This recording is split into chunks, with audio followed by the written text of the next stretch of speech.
আজি 25/12/2023 বৰ্ষৰ প্ৰাতঃ মুৰলী। ওম শান্তি বাপ-দাদা মধুবন।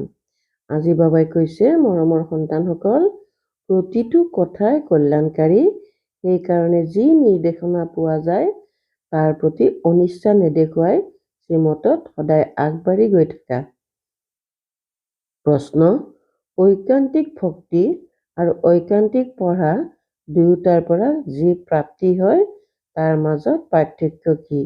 উত্তৰ: ঐকান্তিক ভক্তিৰ দ্বাৰা সাক্ষাৎকাৰ হয়। যেনেকৈ শ্ৰীকৃষ্ণৰ ভক্ত হলে তেওঁৰ শ্ৰীকৃষ্ণৰ সাক্ষাৎকাৰ হ'ব, ৰাস আদি কৰিব, কিন্তু তেওঁ কোনো বৈকুণ্ঠপুৰী বা শ্ৰীকৃষ্ণপুৰীলৈ যাব নোৱাৰে। তোমালোকৰ সন্তানসকলৰ পঢ়া ঐকান্তিক, যাৰ দ্বাৰা তোমালোকৰ সকলো মনোকামনা পূৰ্ণ হৈ যায়। এই পঢ়াৰ দ্বাৰা তোমালোক বৈকুণ্ঠপুৰীলৈ গুচি যোৱা। গীত: আজি নহলেও কাইলৈ এই ডাৱৰ আঁতৰিবই। ওম শান্তি। এয়া কোনে কলে যে ঘৰলৈ বলা?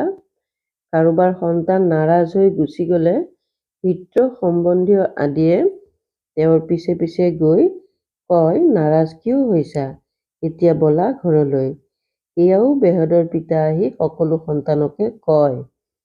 পিতাও হয়, ককাও হয়, শাৰীৰিকভাৱেও হয়, আত্মিকভাৱেও হয়।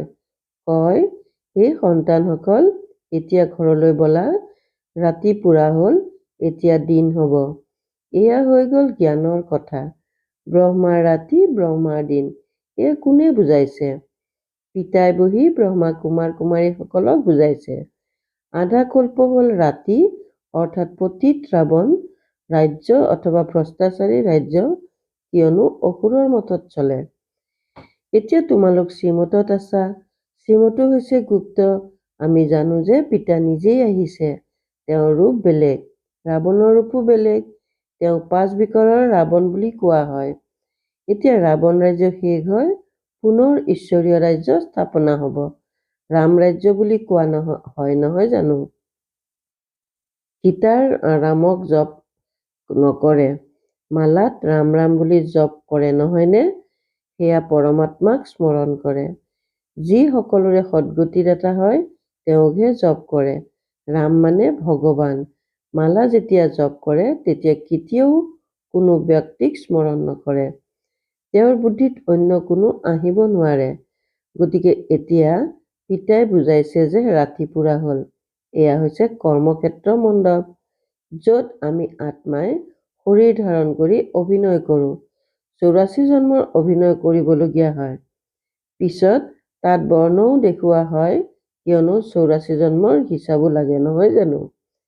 কোনটো জন্মত, কোনটো কুলত, কোনটো বৰ্ণত আহে, সেইকাৰণে বিৰাট ৰূপো দেখুওৱা হৈছে। পোন প্ৰথমে হৈছে ব্ৰাহ্মণ। কেৱল সত্যযুগৰ সূৰ্য বংশত 84 জন্ম হ'ব নোৱাৰে। ব্ৰাহ্মণ কুলটো 84 জন্ম হ'ব নোৱাৰে। 84 জন্ম ভিন্ন ভিন্ন নাম, ৰূপ, দেশ, কালত হ'ব। সত্যযুগ শতপ্ৰধানৰ পৰা কলিযুগ তমোপ্ৰধানলৈ নিশ্চয় আহিব লাগে। তাৰো সময় দিয়া হয়। মনুষ্যই 84 জন্ম কেনেকৈ লয়, এয়াও বুজিবলগীয়া কথা। মনুষ্যই বুজিব নোৱাৰে। সেইকাৰণে পিতাই কয়, তুমি নিজৰ জন্মক নাজানা, মই শুনাও। পিতাই বুজাই ড্ৰামা অনুসৰি সকলো নিশ্চয় পাহৰিব লাগে। এতিয়া এই সংগম যুগ হয়। দুনিয়াই কয় যে কলিযুগ এতিয়াও সৰু শিশু হয়।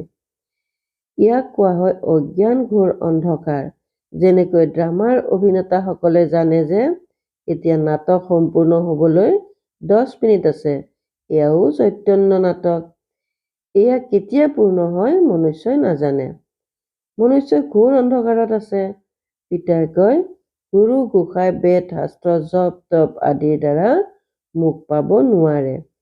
এয়া হৈছে ভক্তি মাৰ্গৰ সামগ্ৰী। মইতো নিজৰ সময়ত আহোঁ, যেতিয়া ৰাতিৰ পৰা দিন কৰি তুলিবলগীয়া হয়, অথবা অনেক ধৰ্ম বিনাশ কৰি এক ধৰ্ম স্থাপন কৰাৰ সময় হয়। যেতিয়া সৃষ্টিচক্ৰ পুৰা হয়, তেতিয়াহে মই স্বৰ্গৰ স্থাপনা কৰোঁ। শীঘ্ৰেই সাম্ৰাজ্য আৰম্ভ হৈ যায়। তোমালোকে জানা যে আমি পুনৰ কোনো ৰজাৰ ওচৰত জন্ম লওঁ, পিছত লাহে লাহে নতুন সৃষ্টি সাজু হৈ যায়। সকলোবোৰ নতুনকৈ গঢ়ি তুলিবলগীয়া হয়। বাবাই বুজায় যে আত্মাত পঢ়া সংস্কাৰ বা কৰ্ম কৰাৰ সংস্কাৰ থাকে। এতিয়া তোমালোক সন্তানসকলে আত্মা অভিমানী হ'ব লাগে। মনুষ্য সকলো হৈছে দেহ অভিমানী। যিহেতু আত্মা অভিমানী হয়, তেতিয়া পৰমাত্মাক স্মৰণ কৰিব পাৰে। পোনপ্ৰথমতে হৈছে আত্মা অভিমানী হোৱাৰ কথা। সকলোৱে কয়ও যে আমি জীৱ আত্মা হওঁ। এইটোও কয় যে আত্মা অবিনাশী, এই শৰীৰ বিনাশী। আত্মা এটা শৰীৰ এৰি অন্য এটা লয়। ইমানখিনি কয়ও কিন্তু সেইমতে নচলে। এতিয়া তোমালোকে জানিছা যে আত্মা নিৰাকাৰী দুনিয়াৰ পৰা আহে, তাত অবিনাশী ড্ৰামা সোমাই আছে। এয়া পিতা বহি বুজায়। পুনৰ্জন্ম লয়। ড্ৰামা একেধৰণে পুনৰাবৃত্তি হয়। পিছত যীশুখ্ৰীষ্ট আদি সকলো আহিব লাগিব। নিজৰ নিজৰ সময়ত আহি ধৰ্ম প্ৰতিষ্ঠা কৰে। তোমালোকৰ এয়া হৈছে সংগম যুগৰ ব্ৰাহ্মণ ধৰ্ম। সেয়া হৈছে পূজাৰী ব্ৰাহ্মণ। তোমালোক হৈছে পূজ্য। তোমালোকে কেতিয়াও পূজা নকৰিবা। মনুষ্যটো পূজা কৰিব। গতিকে পিতাই বুজায় যে এয়া কিমান শ্ৰেষ্ঠ পঢ়া। কিমান ধাৰণা কৰিবলগীয়া হয়। বিস্তাৰত ধাৰণা ক্ৰমানুসৰি হয়। সাৰত এনেকৈ বুজোৱা হয়, বাবা ৰচয়িতা আৰু এয়া তেওঁৰ ৰচনা। বাৰু, এইটো বুজি পোৱা নহয় যে তেওঁ পিতা হয়। পিতাক সকলো ভক্তই স্মৰণ কৰে। ভক্তও আছে, সন্তানো আছে। ভক্তই বাবা বুলি আহ্বান কৰে। যদি ভক্ত ভগৱান হয়, তেন্তে আকৌ বাবা বুলি কাক আহ্বান কৰে? এয়াও বুজি নাপায়। নিজকে ভগৱান বুলি ভাবি বহি যায়। বাবাই কয়, ড্ৰামা অনুসৰি যেতিয়া এনেকুৱা অৱস্থা হৈ যায়, ভাৰত যেতিয়া কঙাল হৈ যায়, তেতিয়া পিতা আহে। ভাৰত যেতিয়া পুৰণি হয়, তেতিয়া পুনৰ নতুনকৈ স্থাপন কৰা হয়। নতুন ভাৰত যেতিয়া আহিল, তেতিয়া অন্য কোনো ধৰ্ম নাছিল। তাক স্বৰ্গ বুলি কোৱা হৈছিল। এতিয়া পুৰণা ভাৰত হৈ পৰিল, ইয়াক নৰক বুলি কোৱা হয়। তাত পূজ্য আছিল, এতিয়া পূজাৰী। পূজ্য আৰু পূজাৰীৰ পাৰ্থক্য কৈ দিয়া হৈছে। আমি আত্মাই পূজ্য, পুনৰ আমি আত্মাই পূজাৰী হওঁ। আমি এই জ্ঞানী আত্মা, আমি আত্মাই পূজাৰী আত্মা হওঁ। নিজে পূজ্য, নিজে পূজাৰী বুলি ভগৱানক কোৱা নহয়, লক্ষ্মীনাৰায়ণক কোৱা হয়। গতিকে এইটো বুদ্ধিত আহিব লাগে যে তেওঁ কেনেকৈ পূজ্য আৰু আকৌ পূজাৰী হয়। পিতাই কয়, কল্পৰ আগতেও মই এনেকৈ জ্ঞান দিছিলোঁ, কল্পই কল্পই দিওঁ। মই আহোঁৱে কল্পৰ সংগমত, মোৰ নামেই পতিত পাৱন। যেতিয়া গোটেই দুনিয়া পতিত হৈ পৰে, তেতিয়া মই আহোঁ। চোৱা, এয়া বৃক্ষ হয়। ইয়াত ব্ৰহ্মা ওপৰত থিয় হৈ আছে। প্ৰথমে আদিত দেখুৱাই, এতিয়া সকলো শেষৰ ফালে আছে। যেনেকৈ ব্ৰহ্মা শেষৰ ফালে প্ৰত্যক্ষ হৈছিল, সেইদৰে তেওঁ শেষৰ ফালে আহিব। যেনেকৈ যীশুখ্ৰীষ্ট আকৌ অন্তত আহিব, কিন্তু আমি শেষৰ ফালে অৰ্থাৎ ডালৰ অন্তত তেওঁৰ চিত্ৰ দিব নোৱাৰোঁ, বুজাব পাৰোঁ। যেনেকৈ এওঁ দেৱী দেৱতা ধৰ্মৰ স্থাপনা কৰোঁতা প্ৰজাপিতা ব্ৰহ্মা হয়, এতিয়া বৃক্ষৰ অন্তত থিয় হৈ আছে। যীশুখ্ৰীষ্টও খ্ৰীষ্টান ধৰ্মৰ প্ৰজাপিতা হয় নহয় জানো? যেনেকৈ এওঁ প্ৰজাপিতা ব্ৰহ্মা, তেনেকৈ তেওঁ প্ৰজাপিতা যীশুখ্ৰীষ্ট, প্ৰজাপিতা বুদ্ধ, তেওঁলোক সকলো ধৰ্ম প্ৰতিষ্ঠা কৰোঁতা হয়। সন্ন্যাসীসকলৰ শংকৰাচাৰ্যকো পিতা বুলি কোৱা হয়। তেওঁলোকে গুৰু বুলি কয়, ক'ব যে আমাৰ গুৰু শংকৰাচাৰ্য আছিল। গতিকে এওঁ যি ডাল-ডালিৰ আদিত থিয় হৈ আছে, তেওঁ পুনৰ জন্ম লৈ লৈ অন্তত আহে। এতিয়া সকলো তমু প্ৰধান হৈ ষ্টেজত আছে। এয়াও আহি বুজিব। পিছলৈ নমস্কাৰ কৰিবলৈ নিশ্চয় আহিব। তেওঁলোককো কোৱা হ'ব যে বেহদৰ পিতাক স্মৰণ কৰা। বেহদৰ পিতাই সকলোৰে বাবে কয়, দেহৰ লগত দেহৰ সকলো সম্বন্ধ এৰা। এই জ্ঞান প্ৰত্যেক ধৰ্মৰ বাবেই। সকলোৱে দেহৰ ধৰ্ম এৰি নিজক অশৰীৰী বুলি বুজি পিতাক স্মৰণ কৰা। যিমানেই স্মৰণ কৰিবা, জ্ঞানৰ ধাৰণা কৰিবা, সিমানেই উচ্চ পদ পাবা। কল্পৰ আগতে যিয়ে যিমান জ্ঞান লৈছিল সিমানখিনি নিশ্চয় আহি ল'ব। তোমালোক সন্তানসকলৰ কিমান নিচা থাকিব লাগে। আমি বিশ্বৰ ৰচয়িতা পিতাৰ সন্তান হওঁ। পিতাই আমাক বিশ্বৰ মালিক কৰি তোলে, ৰাজযোগ শিকাই আছে। ইমান সহজ কথা, কিন্তু আগবাঢ়ি গৈ থাকোঁতে অলপ কথাতে সংশয় আহি যায়। ইয়াকে মায়াৰ ধুমুহা বা পৰীক্ষা বুলিও কোৱা হয়। এয়াতো পিতাই কয়েই যে গৃহস্থ ব্যৱহাৰত থাকিব লাগে। সকলোকে ঘৰ সংসাৰ ত্যাগ কৰাই দিলে দেখোন সকলো ইয়াতেই বহি যাব। ব্যৱহাৰতো পাছ কৰিব লাগে, পিছত সময় অনুসৰি সেৱাত লাগি যাব। যিয়ে ধান্দা আদি এৰিছে তেওঁলোকক সেৱাত লগোৱা হয়। তেতিয়া কোনোৱে নাৰাজ হৈ যায়, কোনোৱে বুজি লয় শ্ৰীমতত কল্যাণ আছে। শ্ৰীমতত নিশ্চয় চলিবই লাগে। নিৰ্দেশনা পালা তাৰ প্ৰতি অচিলা দেখুৱাব নালাগে। পিতাৰ সকলো কথাতে কল্যাণকাৰী। মায়া বহুত চঞ্চল হয়, বহুত আছে যিয়ে ভাবে যে এনেকৈ থকাতকৈ কিবা ধান্দা আদি কৰোঁ, কোনোৱে ভাবে বিবাহ কৰোঁ, বুদ্ধি পাকঘূৰণি খাই থাকে। পিছত পঢ়া এৰি দিয়ে। কোনোৱেতো পিতাৰ লগত গেৰাণ্টি কৰে আমি শ্ৰীমতত নিশ্চয় চলিম। সেয়া হৈছে অসুৰৰ মত। এয়া হৈছে ঈশ্বৰীয়ৰ মত। অসুৰৰ মতত চলিলে বহুত কাৰাদণ্ড খাবলগীয়া হয়। তেওঁলোকে আকৌ গৰুড় পুৰাণত বহুত ভয় লগা ৰসাল কথাও লিখি দিছে, যাৰ কাৰণে বেছি পাপ নকৰে, তথাপিও জানো শুধৰণি হয়। এয়া সকলো পিতাই বুজায়।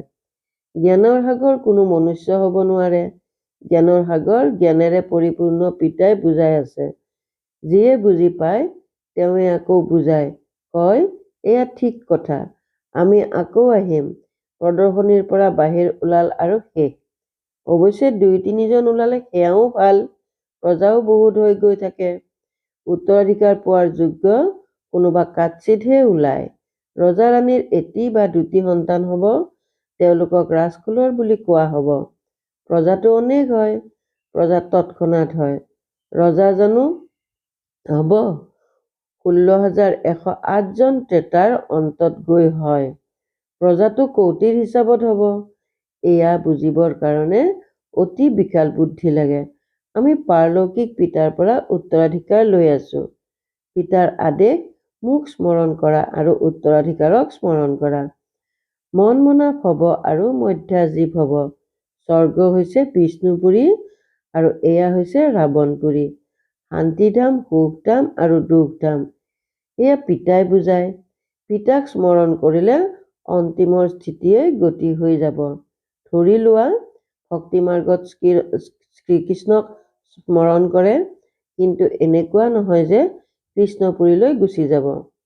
অতি বেছি কৃষ্ণপুৰীলৈ গৈ ধ্যানত ৰাস আদি কৰি গুচি আহিব।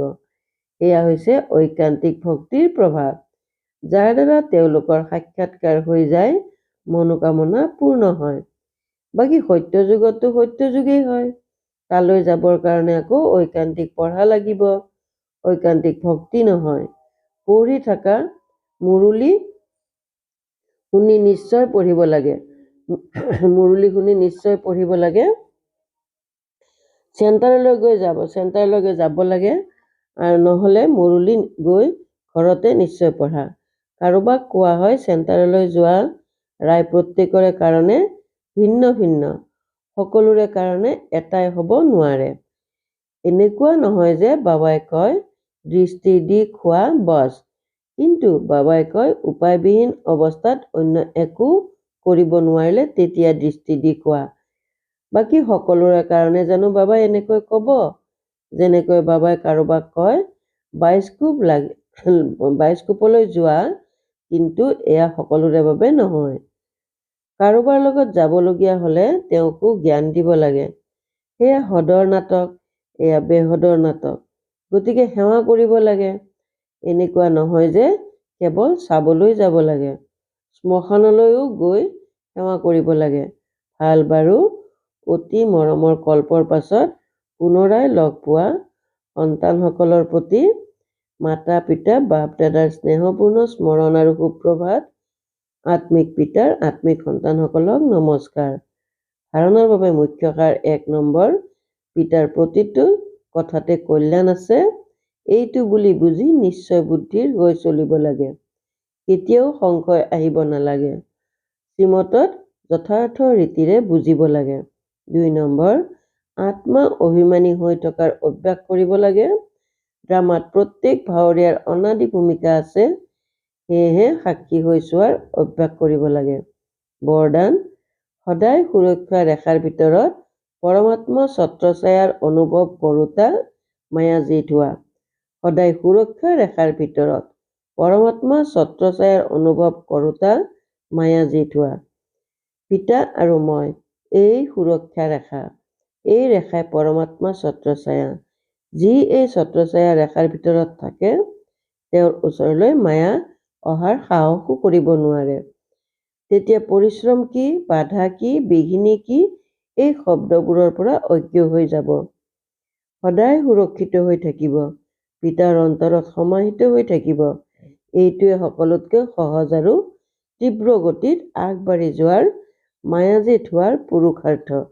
শ্লোগান, দিব্য গুণৰ সৰ্ব অলংকাৰেৰে সজ্জিত হৈ থাকা, তেতিয়া অহংকাৰ আহিব নোৱাৰে। দিব্য গুণৰ সৰ্ব অলংকাৰে সজ্জিত হৈ থাকা, তেতিয়া অহংকাৰ আহিব নোৱাৰে। ওম শান্তি।